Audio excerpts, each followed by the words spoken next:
Assalamualaikum warahmatullahi wabarakatuh. Perkenalkan, saya Dipa Kerti Osami, mahasiswa program studi perencanaan wilayah dan kota dari Institut Teknologi Sumatera dengan nomor induk mahasiswa 120220149.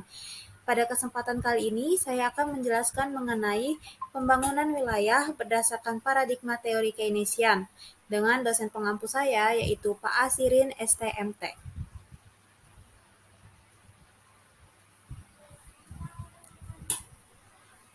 Pada kesempatan ini akan dibahas mengenai sejarah perkembangan teori Keynesian, pokok pemikiran teori Keynesian, penyebab kesenjangan, pendekatan memperbaiki, dan pembangunan wilayah menurut Keynesian.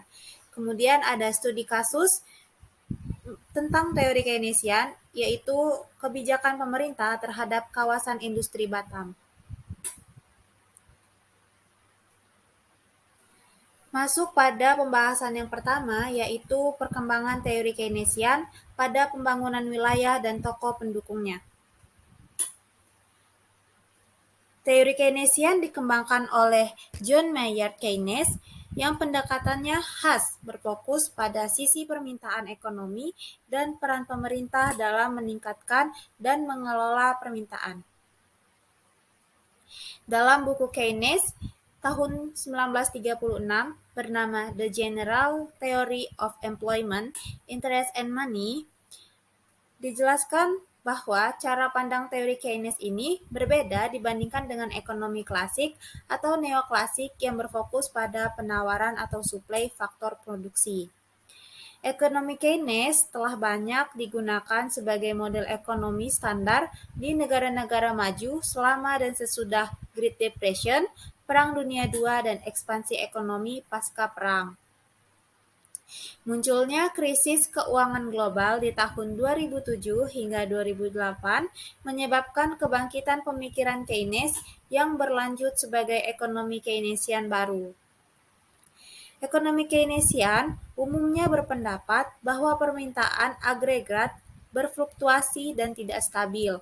Ekonomi pasar sering mengalami hasil ekonomi makro yang tidak efisien dalam bentuk resesi ekonomi dan inflasi, dan bahwa ini dapat dikurangi dengan melakukan respon dengan intervensi pemerintah atau kebijakan ekonomi. Pendekatan teoritis yang digunakan ialah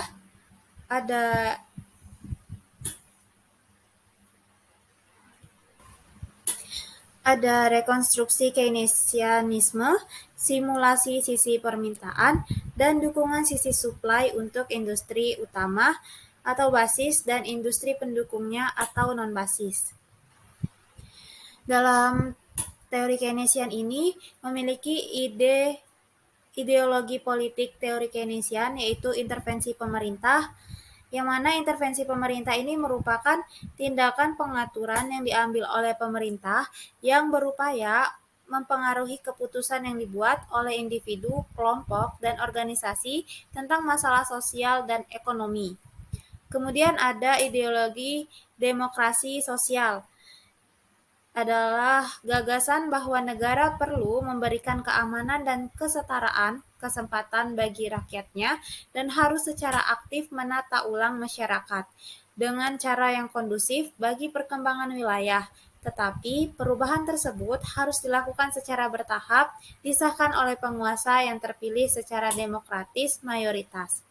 Kemudian, berikutnya ada ideologi politik teori Keynesian berupa kohesi dan solidaritas teritorial nasional.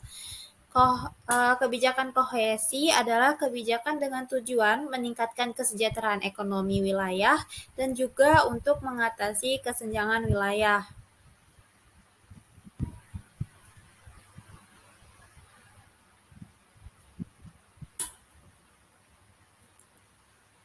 Kemudian selanjutnya ada pokok pikiran teori Keynesian.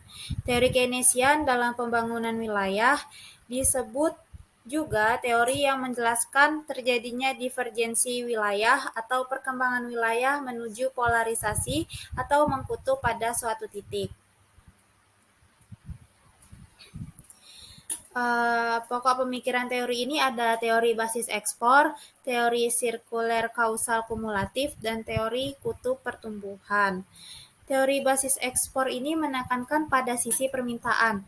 Artinya, perbedaan pertumbuhan wilayah ditentukan oleh perbedaan wilayah dalam pertumbuhan ekspor barang dan jasa yang dijual di luar wilayah atau luar negeri. Nah, kemudian ada wilayah yang mengekspor lebih besar, maka wilayah pengekspor tersebut wilayah yang lebih tumbuh perekonomiannya. Pendekatan basis ekspor juga sejalan dengan teori spasial wilayah untuk pertumbuhan. Spesialisasi dan keunggulan komparatif dalam teori basis ekspor Keynesian berbeda dengan teori neoklasik. Perbedaannya yaitu teori basis ekspor fokus pada spesialisasi dan keunggulan komparatif dalam hal menyediakan dan mendukung produksi komoditas yang memiliki permintaan di luar wilayah, atau keunggulan komparatif pada komoditas yang biasa diekspor. Sedangkan pada teori neoklasik menekankan pada keunggulan komparatif efisiensi, dan produktivitas faktor produksi seperti modal, tenaga kerja, dan juga teknologi.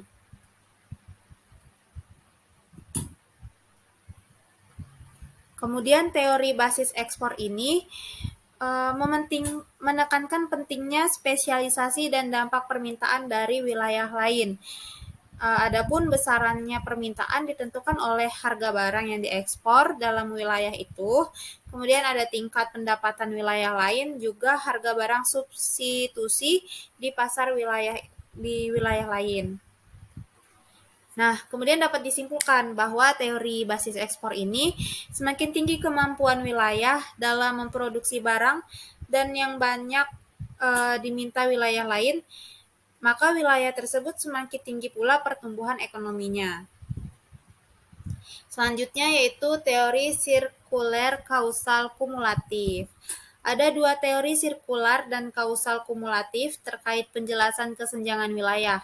Pertama, teori Myrdal yang mengambil cara pandang dari Keynesian dalam institusionalisme sosioekonomi, atau dengan kata lain, Myrdal menjelaskan kesenjangan wilayah dengan memasukkan faktor-faktor ekonomi dan non-ekonomi. Kedua, ada teori Kaldor yang menjelaskan hanya dari sisi faktor-faktor ekonomi. Nah, teori sirkular dan kausal kumulatif Myrdal menyatakan hukum umum di dalam ekonomi klasik atau neoklasik tidak dapat ditetapkan di dalam pembangunan negara dan wilayah terbelakang atau miskin.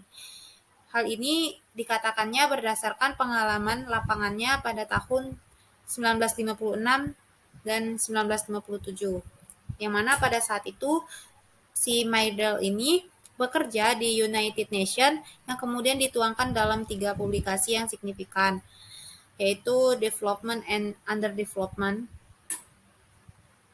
Economic Theory and Economic Theory and Underdevelopment Region,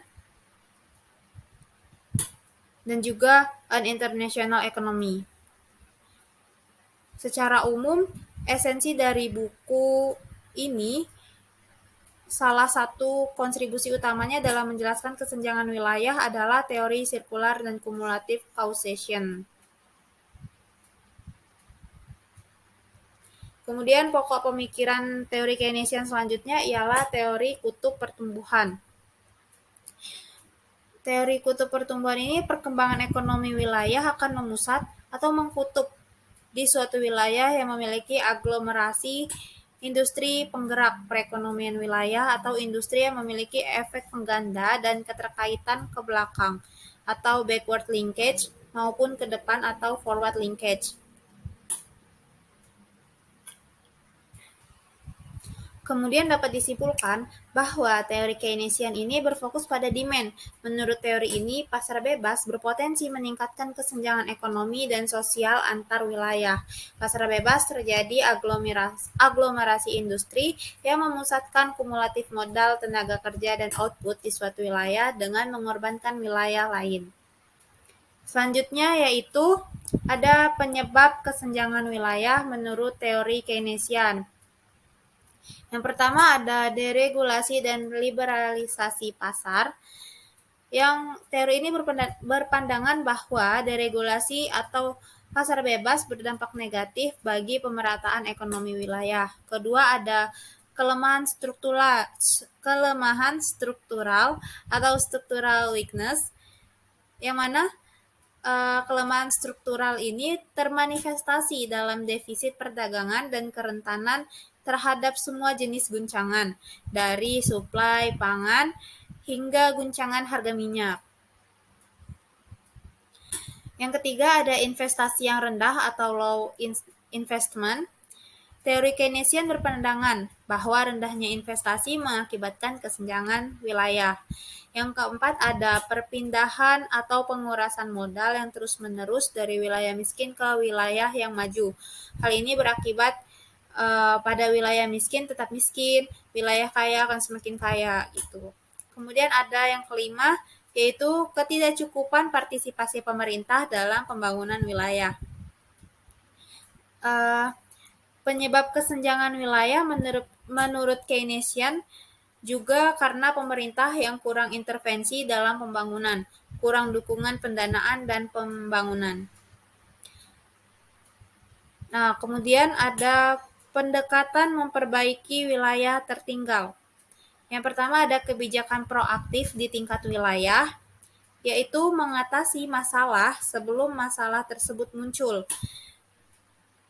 Kebijakan proaktif lebih menantang dalam hukum kesulitan serta politis untuk mendapatkan persetujuan dari pengambilan keputusan kebijakan untuk berkomitmen mendukung dengan anggaran dan sumber daya yang ada untuk mengatasi wilayah yang belum terjadi. Yang kedua ada pendekatan investasi publik dan infrastruktur. Teori Keynesian berargumentasi bahwa dalam ekonomi tidak terjadi depresi dan kegagalan pasar. Oleh karena itu, tingginya pengeluaran publik diperlukan untuk memperbaiki perekonomian mencapai level yang tinggi dan memberikan lapangan pekerjaan. Kemudian infrastruktur akan meningkatkan pendapatan ekonomi wilayah. Investasi publik sebagai prinsip di dalam makroekonomi sebagai alat untuk meningkatkan pertumbuhan jangka panjang. Kemudian selanjutnya ada pembangunan wilayah. Menurut teori Keynesian, pembangunan wilayah ini didefinisikan sebagai upaya yang memerlukan intervensi pemerintah atau upaya pembangunan yang tidak dilepaskan pada mekanisme pasar dalam rangka mengurangi kesenjangan atau disparitas wilayah atau dalam rangka mencapai pembangunan antar wilayah yang seimbang.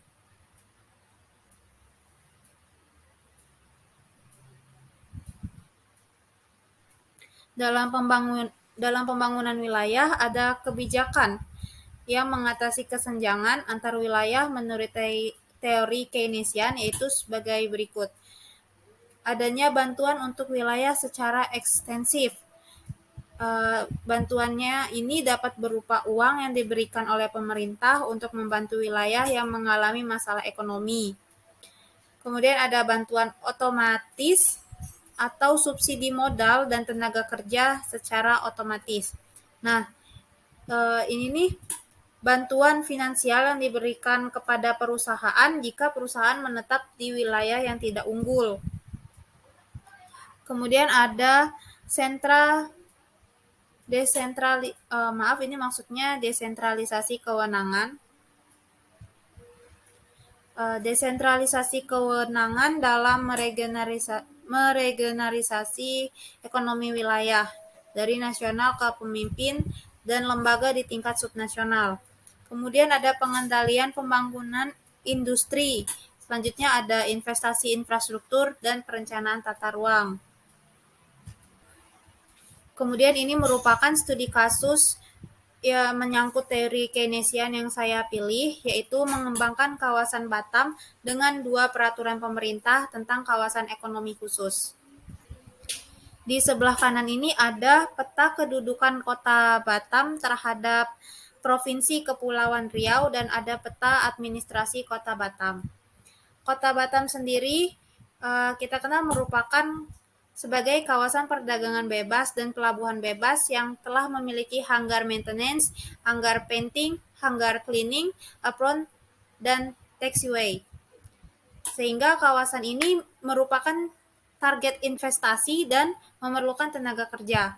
Oleh sebab itu, pada tanggal 8 Juni 2021, Presiden RI Joko Widodo menandatangani 2 peraturan pemerintah yang menetapkan kawasan ekonomi khusus atau KEK Batam Aeroteknik PP nomor 67 tahun 2021 dan KEK Nongsa Digital Park PP nomor 68 tahun 2021 yang ditandatangani di Pulau Batam, yaitu di Pulau Batam, Provinsi Kepulauan Riau. Tujuan dari diberikannya 2 PP ini ialah untuk mendukung perkembangan kawasan Batam, Bintan, dan Karimun yang saat ini telah dikembangkan menjadi Free Trade Zone sebagai kawasan kegiatan industri berbasis MRO atau Maintenance, Repair, dan Overhaul pesawat, dan untuk menarik investor baik investor asing maupun dalam negeri. Sekian presentasi yang dapat saya berikan mengenai pembahasan teori Keynesian.